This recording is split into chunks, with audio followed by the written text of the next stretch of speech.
And there's a couple of scientific reasons as to why we can actually afford to be excited about discomfort.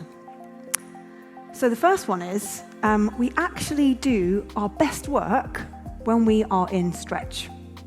So we don't want to be really bored, and we don't want to be totally stressed out either. We want to be just uncomfortable enough. That's where we do our best work, we perform at our best. So please take this as an invitation to be excited when you feel uncomfortable. But the other reason that we can feel excited is it's actually where we do our best learning. So we used to refer to the stages of learning. Maybe some of you are familiar with this. So when you learn any new skill, including leadership, because it is a skill we can learn, you start off at unconscious incompetence, i.e., you don't know what you don't know. So you can imagine you'll be brilliant at it. So when I was 12, I watched Top Gun, and I went, that looks brilliant, I'm going to be a pilot.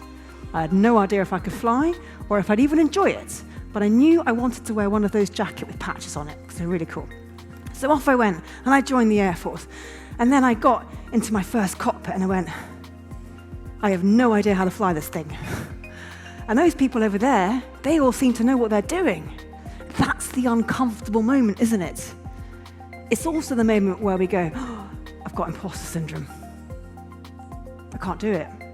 And we have this overwhelming tendency to assume that we're broken and that we have to cure imposter syndrome so that we can actually progress. But actually, it's just a sign that we've reached the phase of conscious incompetence.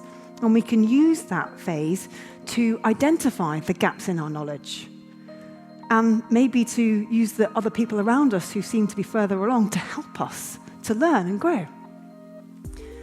So don't let imposter syndrome get in your way, and don't use it as an excuse to stay in your comfort zone.